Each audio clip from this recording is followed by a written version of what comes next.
Thanks so much for joining us for CBN News Watch. I'm Ephraim Graham. And I'm Lori Johnson. A winter storm continues to batter the south and northeast. A strong cold front dumped more than 20 inches of snow on parts of Kentucky and more than 11 inches on parts of Maryland. The late winter storm left hundreds of drivers stranded on highways and thousands of customers without power. Charlene Aaron has the story. Winter is still gripping much of the country, from New England to Texas. Massive gridlock was the scene in Kentucky Thursday, with some drivers stranded for more than 16 hours on Interstate 65. Heavy snow causing a 20-mile-long backup. The National Guard was called in to help motorists stranded for hours get food and warmth. This mom was forced to spend most of the night in the car with her son. Thankfully, the truck driver ahead of us brought us water so we could make bottles. In Tennessee, a group of passengers on a megabus from Atlanta to Chicago spent much of Thursday looking for a warm place to rest after their bus broke down thanks to dangerous road conditions. And there was this close call at New York's LaGuardia Airport. A Delta plane from Atlanta with 127 passengers skidded off the runway while landing. The plane crashed through a fence, coming to rest with its nose just feet away from the freezing water on the bay. My first thought was, I hope we stop before the water. There was skidding in Rhode Island, too, where one vehicle slid into another and a driver knocked down. The federal government shut down in Washington, D.C. School districts and government offices and businesses in dozens of states were also forced to close because of the winter conditions. For many, bone-chilling temperatures came after a brief warm-up earlier in the week. We left the house this morning, it was 52 degrees. Now it's 34, dropping, ice on the way. With so many frustrated by this unrelenting winter, it's good to know warmer weather is expected next week. And spring is just 2 weeks away. Charlene Aaron, CBN News. The court battles over gay marriage are coming to a final conclusion. The United States Supreme Court will rule on gay marriage by July. Thursday, we learned the High Court will hear the case April 28th. It comes from the Cincinnati-based 6th U.S. Circuit Court of Appeals. That's the only federal appellate court to uphold state bans on same-sex marriages. Lawyers on both sides will get 90 minutes to argue whether homosexual couples have a constitutional right to marry everywhere in the United States. Another hour will be devoted to question whether states must recognize same-sex unions performed elsewhere. The Georgia Senate has passed a new religious freedom bill. The measure would forbid the state government from infringing on a person's religious beliefs unless the government can prove it has compelling interest. Opponents say the bill would be used for discrimination against the LGBT community, but its sponsor says that hasn't happened in other states with similar laws. An Israeli Arab terrorist plowed his vehicle into 4 border police women in Jerusalem today. The driver then got out of the car, apparently holding a knife. He was shot by guards and seriously wounded.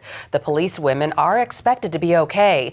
The incident happened in front of the Border Police headquarters. Police spokesman Mickey Rosenfeld told CBN News after hitting the women, the terrorist continued driving 500 feet up the road.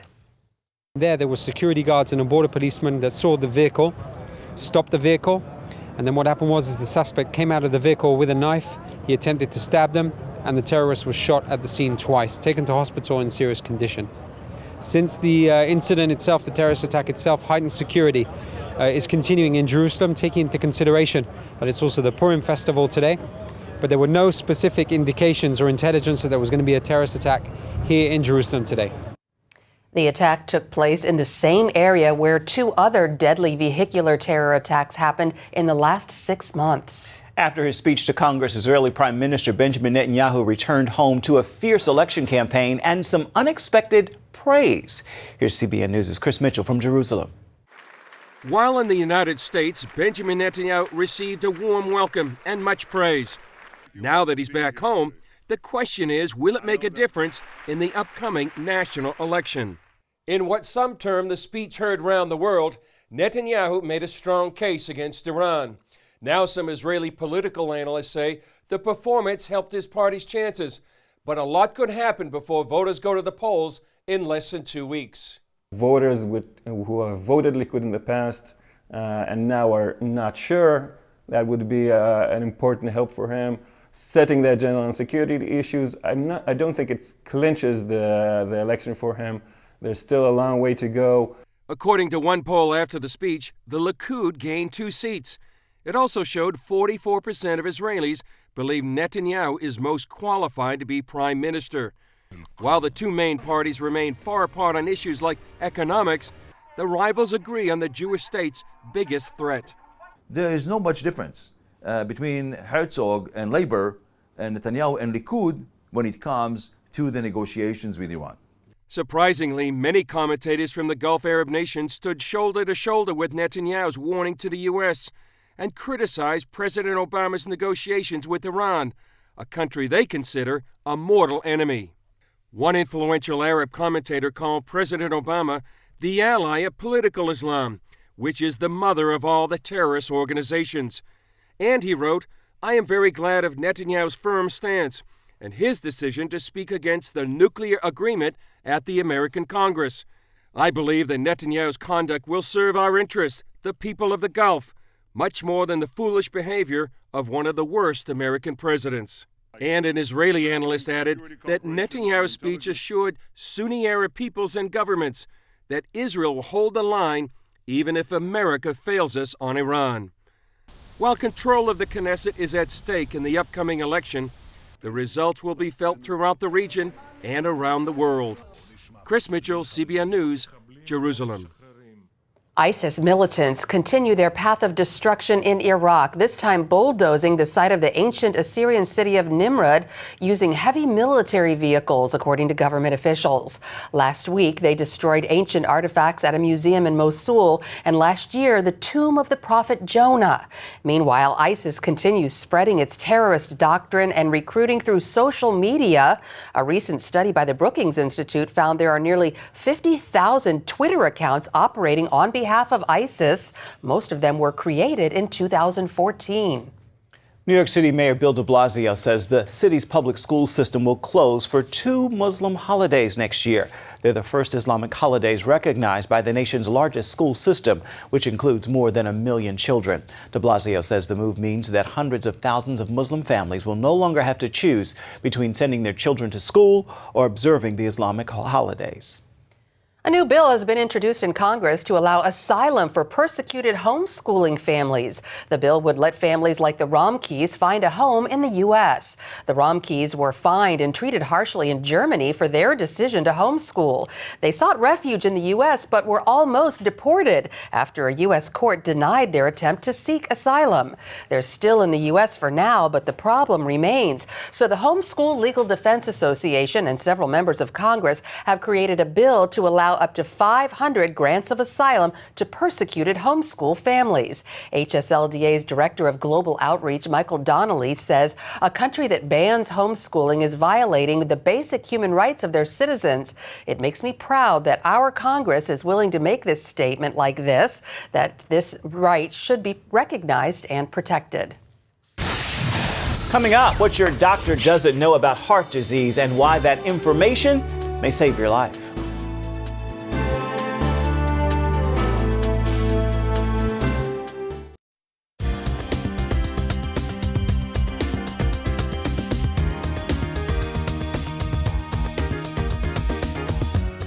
Turning to health news now, statin drugs, which people take to lower their cholesterol, could increase a person's risk of type 2 diabetes by 46%.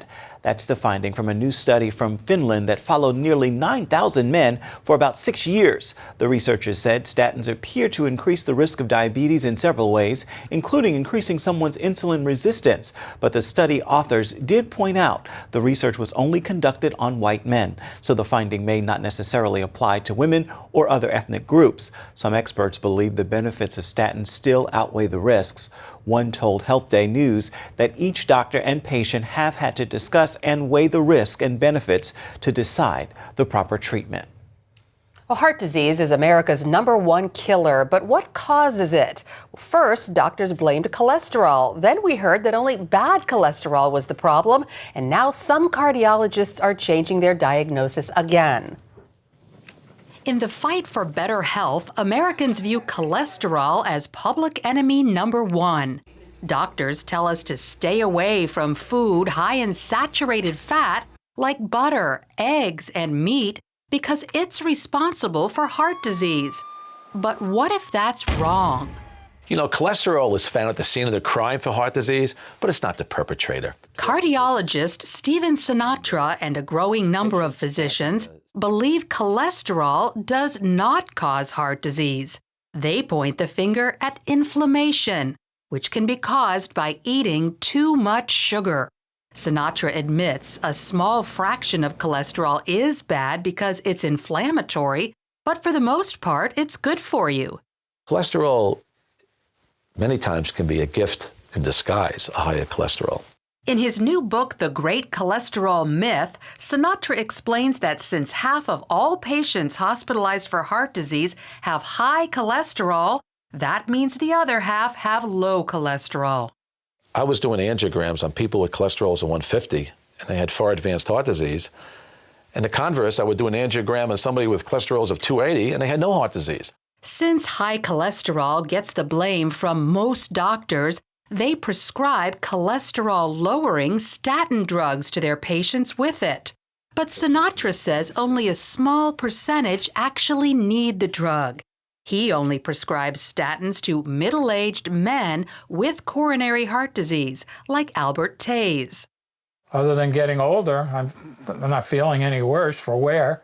Sinatra says a small percentage of women can also benefit from statins as an anti-inflammatory, not to lower cholesterol. But he says for many statin users, the risks outweigh the gains. The side effects of statins are grossly underreported. I mean, grossly underreported.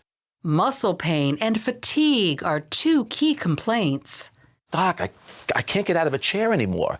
I have weakness in my thighs. I can't play doubles tennis. I walk the dog and I'm vitally exhausted. These are statin side effects. However, a lot of the doctors or the patients think they're getting older. They're not getting older. These are statin side effects. Patients over 70 are especially vulnerable. They can't remember names. They can't remember where they put their glasses or keys. They forget sometimes who they are. If you do take a statin, it can actually bring on the onset of Alzheimer's disease by 15 years. So you got to be cautious with statins. So while statins may or may not be right for you, one thing is certain: reducing inflammation is good for your heart no matter who you are. The best way to do that is cut back on sugar. You know, cholesterol is sort of your friend. Sugar is your foe. It's the villain. It's your enemy. Sugar damages arteries, increases blood pressure, and ages your organs. And we're not just talking about soda and candy, but also food that turns into sugar as soon as you eat it. Refined carbohydrates like white bread, white pasta, and white rice. 68-year-old Joan Jackson is living proof that a low-sugar diet improves your heart. At one point, she needed a heart transplant, but after changing her diet and lifestyle, Joan was taken off the transplant list. I feel great. I'm not going to say I'm 16, but I feel great at my age. I feel I can do anything and accomplish anything I want to. Her secret? Good old-fashioned self-control. We have a tendency of saying, oh, I want that last piece of pie, or I'm going to have this piece of candy. But sometimes you have to say no. Dr. Sinatra describes his healthiest patients as those who avoid sugar and refined carbohydrates and, get this, fill up on fats. He highly recommends unsaturated fats like nuts, avocados, fish, and olive oil. He even touts saturated fats like unprocessed meat and coconut oil. Coconut oil is a saturated fat. Because it's a saturated fat, it's less prone to oxidation. So it really protects you. But stay away from trans fat, which is man-made and added to most packaged foods. I call trans fats unguided missiles that really cause enormous inflammation of blood vessels. Remember to pay close attention to the ingredients in your food. The word hydrogenated is your red flag because that means trans fat. So while doctors may disagree about whether cholesterol causes heart disease, one thing is certain. If you go easy on sugar and trans fats, you're headed in the right direction. Wow. Good stuff. And Dr. Sinatra was actually on the 700 Club yesterday. He was on the 700 Club, and it was a great interview. This topic really touches everyone's life, and he gave so much wonderful information. If you missed it, I would highly recommend you go to our website, cbn.com, and you can watch yesterday's 700 Club. He was on, if you just wanted to scroll to his interview, he was on at about 15 minutes after the top of the hour, and he gave a lot of great information, again, pointing out that it's really not cholesterol that causes heart disease, that it's the inflammation, and inflammation comes from eating too much sugar and those refined carbohydrates, those white foods that don't taste sweet, but turn into sugar just as soon as you eat them. Unbelievable, unbelievable. He's written a book as well. Yeah, this is, you know, I've been a medical health reporter for so many years, and I would have to say this is the best book I have ever read for people, because, and this is written by Dr. Stephen Sinatra, The Great Cholesterol Myth. So if you're on a statin, or if you know someone is, or you're concerned about your cholesterol and what's going on there, it's a very controversial subject.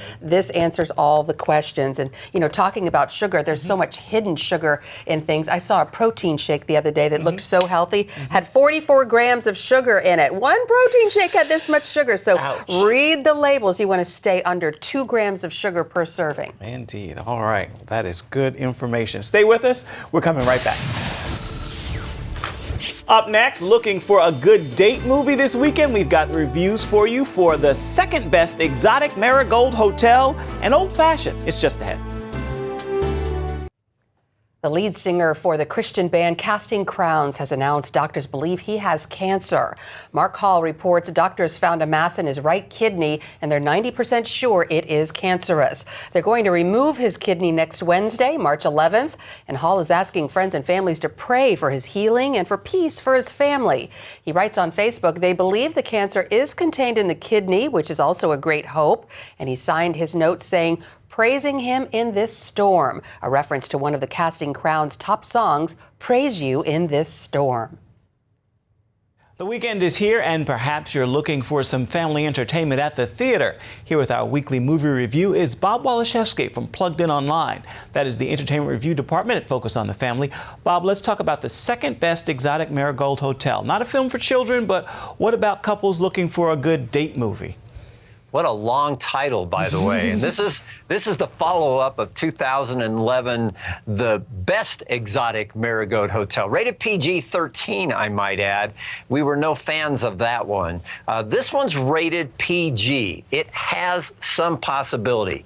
Dev Patel, he's the young man that was in Slumdog Millionaire, has been pretty successful with his hotel, which is really more of a retirement center in India for the more well-to-do. Their money's going to go further in India. And Maggie Smith's character is helping him connect with some American investors so that he can expand his retirement center at least to a second hotel. But this film is more about the relationships, some people that we met in the first one, and where they're going. Now, overall, this film has one of the most positive vibes of any film that I've seen in a long while. I mean, it's kind of there's just a sense of joy here and just an uplift. The scenes of India, which I've been privileged to visit, are just beautiful. By the way, they're never quite that beautiful in India. There's a lot of litter. You don't see that in this film. But we gave this one a 3. Now, here's why. You have to measure the positive with the fact that there's some relationships here that, although there's nothing explicit on camera, nor is there any risque dialogue, you know that their relationship is not grounded, can I say, biblically.